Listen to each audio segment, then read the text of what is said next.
पुत्र वधू हैं वो करवा चौथ के व्रत रखते हैं, सिंदूर हो या बिंदी हो या चूड़ियां हो, ये हिंदू संस्कृति का प्रतीक है। इन चीजों को अब तक क्यों नहीं छोड़ पा रहे हैं हमारे लोग?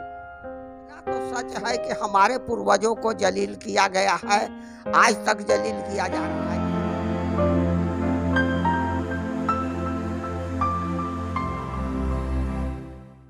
नमस्कार, आप देख रहे हैं एनबी न्यूज़ 24/7 नीलम बौद्ध के साथ। और साथियों, आज हूं मैं अम्बा औरंगाबाद बिहार में।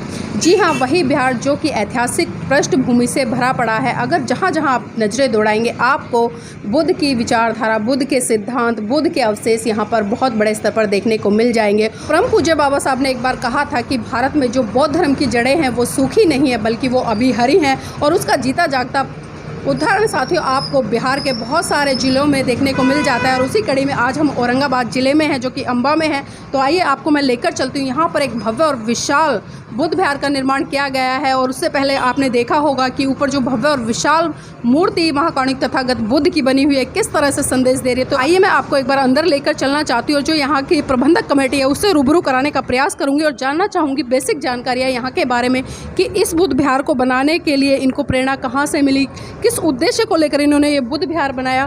और आप देख पाएंगे अंदर का जो माहौल है बहुत ही खुशनुमा है। और जिस तरह से काफ़ी विशाल प्रतिमा महाकारुणिक तथागत बुद्ध की यहाँ पर लगाई गई है। और मेरे पीछे जिस तरह से आप देख पा रहे होंगे महाकारुणिक तथागत बुद्ध की जो विशाल प्रतिमा है वो भूमि स्पर्श मुद्रा में है। और यहाँ पर मेरे साथ में जो आयोजक कमेटी हैं उसके काफ़ी लोग हैं, तो उन्हीं से जुड़ने का प्रयास करूँगी और जानना चाहूँगी कि इस बुद्ध विहार को बनाने की प्रेरणा कहाँ से मिली और किस किस तरह से यहाँ लोगों का सहयोग मिला। सर, नाम क्या आपका? बहुत बहुत आपके मीडिया का नीलम बौद्ध जी बहुत बहुत धन्यवाद। और इस बुद्ध विहार बनाने का प्रेरणा हमको तब मिला जब हम भगवान बुद्ध का लिखा हुआ जो बाबा साहेब का बुद्धाम धम्म है पढ़े तब। और फिर हमको जो आइंस्टीन जो कहे थे कि इस दुनिया में केवल बुद्ध का मार्ग और सम्राट अशोक का कार्य ही वैज्ञानिक मस्तिष्क को संतुष्ट कर पाता है, तब मुझे पता चला कि से हमको बौद्ध धर्म अपनानी चाहिए और भगवान बुद्ध का प्रचार के लिए कुछ करना पड़ेगा। तो हम लोग ये विश्वकर्मा चौक बना दिया गया था। इसको हम लोग सबसे पहले कब्जा किए, जिसमें हमारे मास्टर साहब डॉक्टर नरेश बाबू वगैरह मदद किए। और इसके बाद में हम यहाँ पर सबसे पहले लंका से एक पत्थर का स्टैचू मूर्ति है भगवान बुद्ध का, वो लाए बनाना शुरू किए। फिर एगो भिक्षु मिल गए तो उनको बुला करके, वो महाराष्ट्र के थे, तो हम लोग यहाँ पर सब मिलकर चंदा कर करके और बनाना शुरू किए, जो ये आज बुद्ध विहार पर आप लोग पधारे हुए हैं। और हम बुद्ध के बुद्ध पंसिल का साड़ी लान दिए हैं। कुछ महिला लोग यहाँ बुद्ध के बुद्ध चर्चा होता है, अभी लगन उगन में बंद है, लेकिन हम लोग बराबर करते हैं। तो यही हमारा आज तक का कार्य का बने। बाबू जी, अभी जिस तरह से आपने बताया कि आपने बुद्ध और उनका धम्म जो पुस्तक पढ़ी है बाबा साहब के द्वारा लिखी थी, उसके बाद में आपने बौद्ध धर्म को ग्रहण किया, तो उससे पहले क्या आप हिंदू थे? देखिए, हिंदू तो हम सब दिन हम जब पढ़ते थे 67-68 में, उसी समय से हमको ये अंधविश्वास लगा था, इसलिए कभी भी हम स्वीकार नहीं किए। फिर जगदेव प्रसाद का 67 से जब ही सुश्री संवाद दल और रामस्वरूप वर्मा का ही हुआ तो उसके साथ उनके साथ रहे। और यहाँ पर फिर ये चित्तौड़गढ़ के रूप में जो जाना जाता था, यहाँ लोग तक वोट तक नहीं देते थे, जा हो तो उन्हीं के वोट हो गलवा। तो इसे आर करके फिर हम बुद्धिजीवी संघ में बहुत दिन तक काम किए। और इसके बाद हमको ये लगा कि नहीं, ये कम्युनिस्ट और पार्टी वगैरह से यहाँ कुछ नहीं होने वाला है। यहाँ हम जब तक भगवान बुद्ध के विचार को नहीं फैलाएंगे, तो भगवान बुद्ध के विचार को फैलाने के लिए ही हम यहाँ पर बुद्ध विहार का निर्माण किए। और इस तरफ से लोग आते जाते हैं, ऊंचा है, सब कोई देखता है और ऊपर देख करके कि इससे प्रेरणा ले रहा है, ये धरती बौद्धमय होगा। हम भी अपने लड़के को बौद्ध धर्म से शादी में दो को लड़का है, दोनों को कराए हैं। हमारे घर में आज तक कोई ब्राह्मणवादी विधि से कार्यक्रम नहीं होता है। हम लोग को जितना भी होता है, अभी हम लोग जो है खीर का यहाँ प्रबंध किए, जो भगवान बुद्ध का बुद्ध पूर्णिमा पर के दिन था, और हम लोग खीर का वितरण किए। तो बराबर हम लोग भगवान बुद्ध, बाबा साहेब और जितने भी हमारे मूल निवासी महापुरुष है, उसका बराबर हम कार्यक्रम यहाँ करते हैं। जी बाबूजी, अभी मैं सुन रही थी, आप लोग चर्चा कर रहे थे कि आपने यहाँ पे होली का शहादत दिवस के रूप में भी मनाने का प्रयास किया, जिसका कि बहुत बड़े स्तर पर विरोध हुआ, तो क्या घटना थी वो? हाँ, तो बहुत उस समय विरोध हुआ, सरकार भी हम लोग के नहीं करने देता, फिर भी हम किए।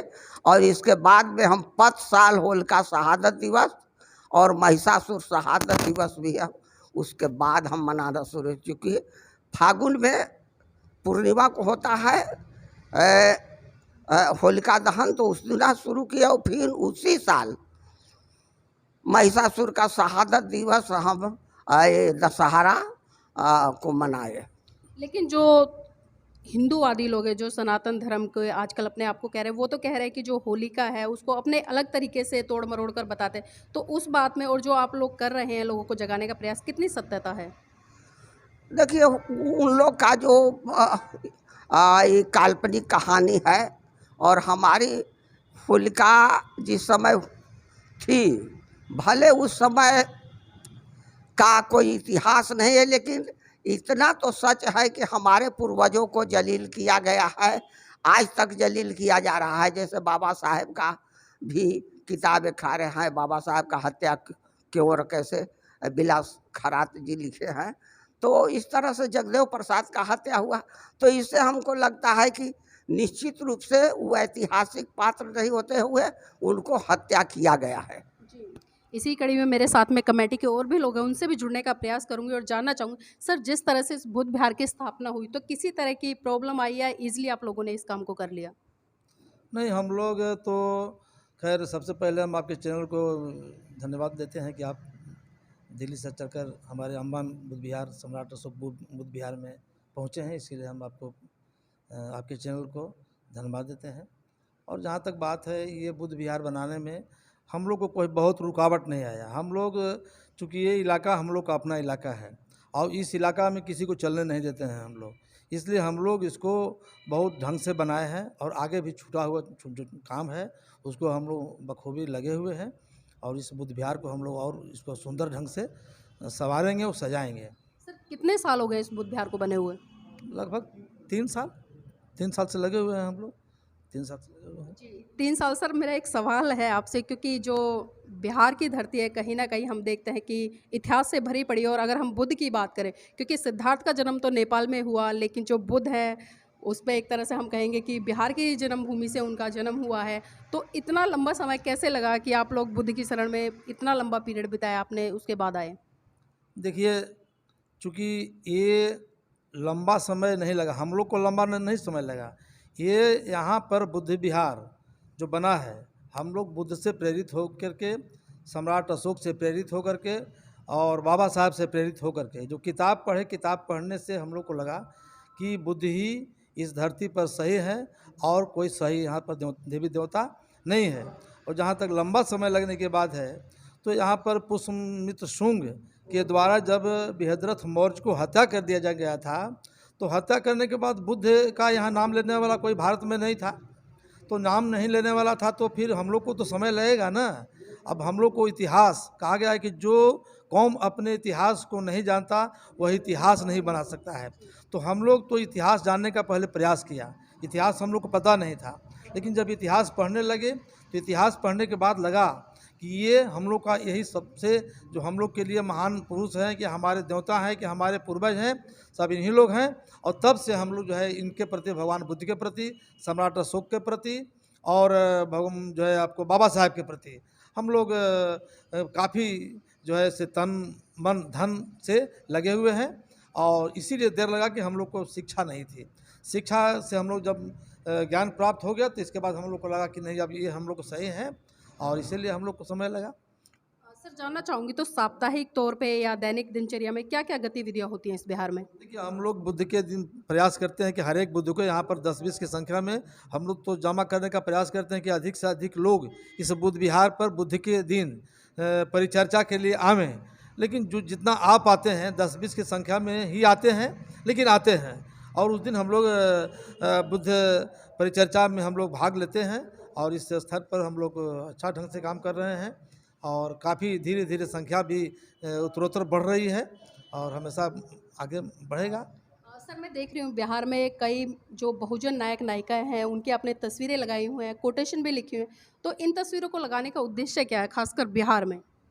देखिए हम लोग बहुजन नायकों का तस्वीर लगाने का एकमात्र उद्देश्य है कि यहाँ जो भी लोग आते हैं अपने बहुजन नायकों जो हमारे ही नायक हैं, हमारे ही हीरो हैं, तो उनके जीवन चर्चा के बारे में पढ़ें लिखें। हमारे पास सब तरह की किताब भी हैं, जितना आप फोटो देख रहे हैं सभी बहुजन नायकों का वो सारे लोगों की किताब हम लोग के पास है।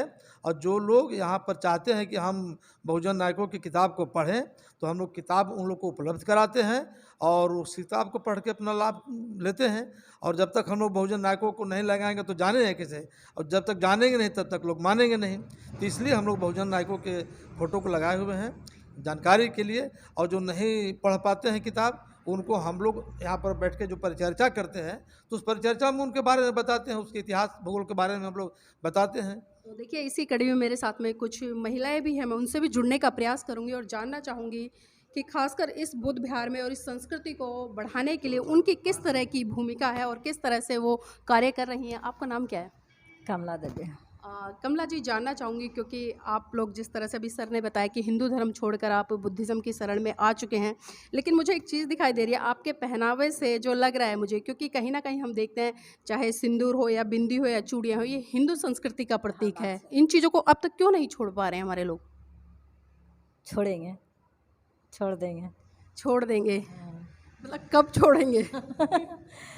अब तो थोड़ा समय लगेगा ना। अब जानते हैं ना बिहार में हैं तो सबका क्या क्या सोचेगा, अरे देखिए ना वो तो चूड़ी भी नहीं एगो पहने हैं, वो बिंदी भी नहीं लगाए हैं, कैसे रहती हैं। तो थोड़ा सा बदलाव आने में तो समय तो लगेगा ना। अब धीरे धीरे सब देखते हुए चलना है तो हो जाएगा। बहुत ढल रहे हैं, भाभी ढल गए हैं। देखिए दो लड़का का भी शादी किए हैं तो बुद्ध भगवान से किए हैं। अब मेरा घर में कुछ भी फंक्शन होता है तब बुद्ध भगवान जी से होता है, कोई देवी देवता नहीं मेरा घर में है। तो जो आपकी पुत्र वधू हैं वो करवा चौथ के व्रत रखती हैं? नहीं, नहीं रखते हैं। अब पहले रखते थे। अच्छा आप रखते थे? हम पहले रखते थे, बाकी अब धीरे धीरे तो छोड़ा क्यों? छोड़े कि अब सोच रहे हैं कि भगवान जी हैं ही नहीं, बुद्ध भगवान हैं तो हम लोग बुद्ध भगवान के मान रहे हैं, सब कुछ कर रहे हैं तो काहे ला करेंगे। मतलब समझ आ गया कि व्रत करने से पति की लंबी उम्र नहीं होती। कि नहीं करेंगे तो क्या सोचेंगे। जैसे जितिया उतिया हम लोग के बिहार में सब होता है तो कहता है कि अरे चलो कैसे खा लेंगे, मेरा लड़का बच्चा इतना है कैसे ऐसे आज खा लेंगे, सबको किया है। तो ये चीज़ सोच के थोड़ा सुन लगता है कि हम कैसे खा लें अकेले। तो ये चीज़ अब सब माने थोड़ा सुन होता है ना। अब अकेले ऐसा करेगा ना तो लगेगा कि अरे देखिए ये ऐसा खाली इनको ही सोच ऐसा है। इसलिए अब सब धीरे धीरे हो रहा है, घर में भी हो गया, बाहर में धीरे धीरे हो रहा है प्रतीक, मैंने बुद्ध भगवान का प्रतीक। इसीलिए किए हैं, कहा झूठ बोलेंगे कि नहीं किए हैं बाकी अब छोड़ देंगे।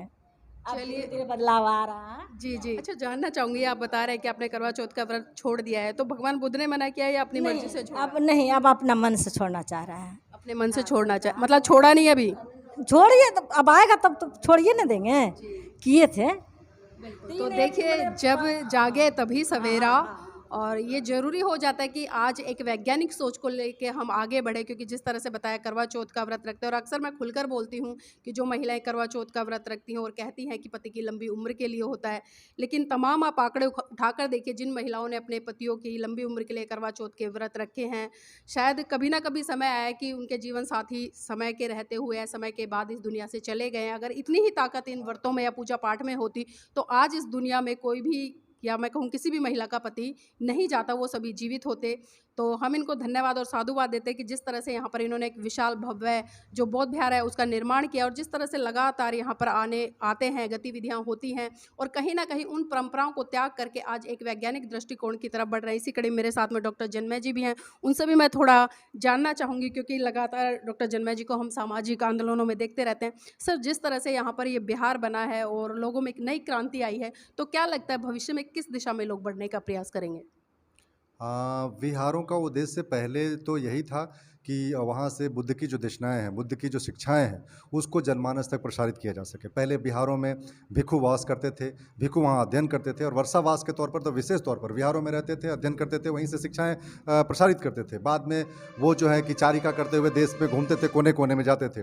तो हमें लगता है कि आज भी विहारों का जो कार्य है, विहारों का जो उद्देश्य है, यही होना चाहिए कि विहार में शैक्षणिक वातावरण बने, बुद्ध की शिक्षाएँ जो है कि लोगों पर प्रसारित किया जा सके। जो लोग बुद्ध को मानने वाले हैं या जो नहीं भी मानने वाले, उनको भी बिठा करके बुद्ध की क्या अच्छाइयाँ हैं, बुद्ध के क्या उपदेश है, बुद्ध ने किस प्रकार से एक जगत गुरु के तौर पर लोगों को उत्तम जीवन जीने का कैसे मार्ग दिखाया, उन तमाम मार्गों की, उन तमाम उपदेशों की, तमाम अच्छाइयों की, पंचशील की, इन सब की चर्चा होनी चाहिए, ताकि जो लोग हैं बुद्ध की शिक्षाओं को आत्मसात करके अपने जीवन को उत्कृष्ट बना सके और देश के उन्नति उत्थान में अपना योगदान सुनिश्चित कर सके। तो उस दृष्टिकोण से बुद्ध विहार एक बहुत ही संपन्न, सुदृढ़ और बहुत ही ऊर्जा का केंद्र है, और इसको यहाँ आकर के मैं भी महसूस करता हूँ और हर व्यक्ति यहाँ आकर के ये बात को महसूस करता है। जी, बिल्कुल, बहुत बहुत धन्यवाद सर हमारे साथ जुड़ने के लिए। और देखिए, यहाँ पर जिस तरह से तमाम लोगों से हमने बात की और जिस तरह से इस बौद्ध विहार का निर्माण हुआ है और जिस तरह से इस बौद्ध विहार के बारे में बताया गया है और जिस तरह से लोगों ने इसका निर्माण कराया, तो वास्तव में बहुत ही सराहनीय है, क्योंकि शुरुआत हो चुकी है और जब शुरुआत होगी तो कहीं ना कहीं अंजाम तक भी लोग पहुँचेंगे।